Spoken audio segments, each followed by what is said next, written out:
I don't know. I mean, it's great to see that people like care and are smart enough to question the government and question like the official story and actually find truth for themselves. Whoa, dude, hold up. You're talking like you don't watch TV all day, so what's going on? Are these your parents?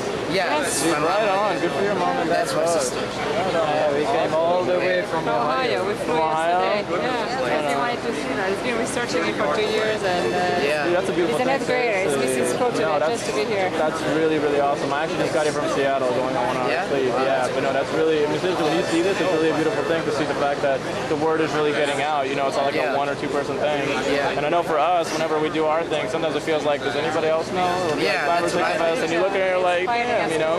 Yeah, it's nice to see people like you. And you're an 8th grader? Yeah, 8th grader. And you know, you keep this up, man. You definitely be teaching something. Yeah, absolutely. So, what other movies have you seen besides Loose Change? Loose Change. I've seen Zeitgeist. I don't know if you've heard of it. Yeah, part 1. Which part 1, 2, and 3, right? Yeah, and 4. What's part 4? What are you talking about? Yeah, part 4 is the one about the banks. That's part 3.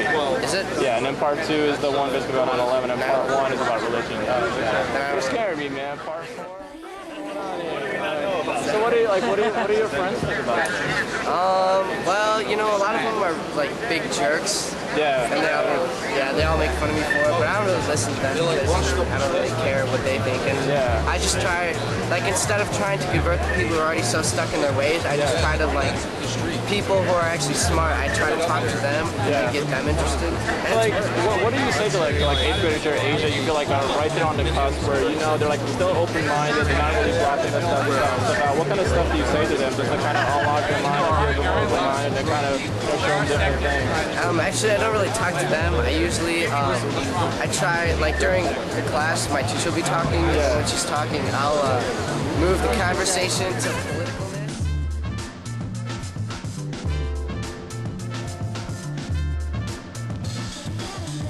Because you bring a lot of factual stuff whenever you actually approach people. So I'm just curious, like, what was that event for you that you're like, you know what, I'm embracing this 9/11 truth thing, I'm kind of sick and tired of it, and I'm going to do something about it? Well, no, it was just, you know, my friend, my co-founder, Mike Jackman, was into this stuff before I was, and he had brought over Loose Change, obviously, which I think was, for a lot of people, was the thing that, you know, got you going. Really, you know, obviously the smoking guns, Building 7, the Pentagon, you know, stuff like that. And then, you know, I started getting more and more into it, and then I remember last summer Alex Jones did the American Scholars Symposium with Bob Bowman, Stephen Jones, Webster Tarpley, and Jim Fetzer, and I watched that on C-SPAN, and that's when I started seriously looking into it.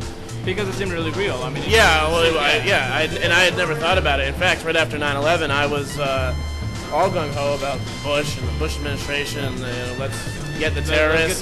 Kill them, if you speak out, you're a traitor, and all this stuff. I bought into the whole thing, and then around the 2004 election, I started to go against the war in Iraq when I realized that we had been lied to and everything, but didn't embrace 9/11 truth until sometime last year. Okay. So I came here for the 5th anniversary last September, and then that's when I met Jim Fetzer, when that was before Scholars for 9/11 Truth imploded and split into two sections. So, and he helped me get student scholars up and running. Stop right there though, because you know, like what I come across a lot, especially in Seattle, is that we got a lot of people that, you know, read this stuff and watch the movies, watch the Loose Change, watch the Terror Storm, but they're not really brave enough to actually step out and do something. It almost feels like, you know, they're for 9/11 truth, but the We Are Change activism, not so hot. So I'm curious because, I mean, I know when I broke the Moneta thing, I was sweating balls.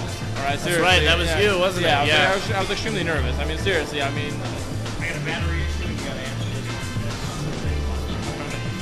So my question to you is, you know, what was the one event that you were like, you know what, that's it, I'm gonna do something about it, I'm gonna go interview people? Because that was a huge step for you. I mean, to go from reading about it, knowing the truth, and all of a sudden going, okay, now I'm gonna do something about it.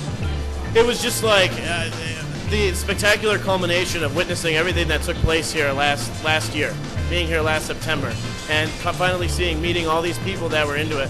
And it was right after that I got student scholars forming and picked up the camera and said, let's start confronting people. So that was what it was meeting like-minded people and realizing that it wasn't just my friends and I and a few people on the internet that were into this. There were a lot of us, and a force to be reckoned with.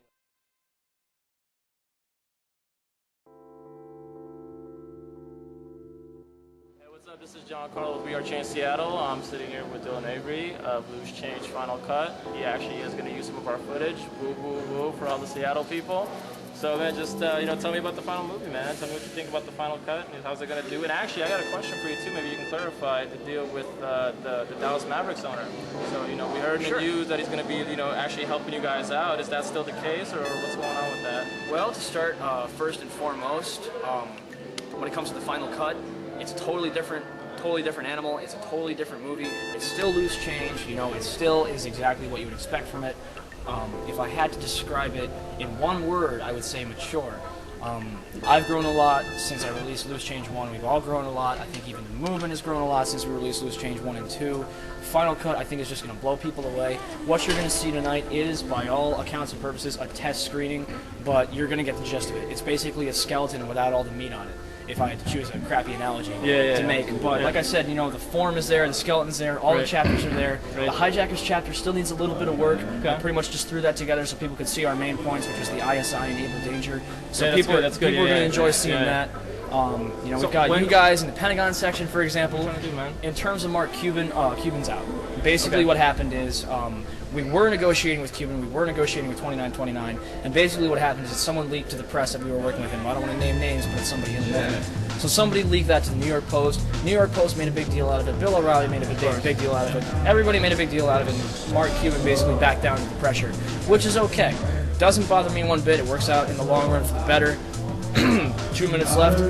Whew. What do you got in 2 minutes? No, that's it, man. I mean, if you could just tell us, when is the release date going to be officially? Release date? We're still working on it. Although Cuban's out, there are some other interested parties that are looking at it. Charlie's still kind of on the fence. He doesn't know if he wants to do it or not. And again, it doesn't bother me. It doesn't bother me one fucking bit. I'm not in this for celebrities. I'm not in this to be in theaters. If we do get in theaters, that's good because that means it officially hits mainstream. So that's what we're working on right now. And apart from that, I'm just going to bust my ass off and make sure the movie's as good as possible. Yeah, man, keep doing what you're doing. All of us do appreciate it, and I think we can contribute. We'll definitely want to.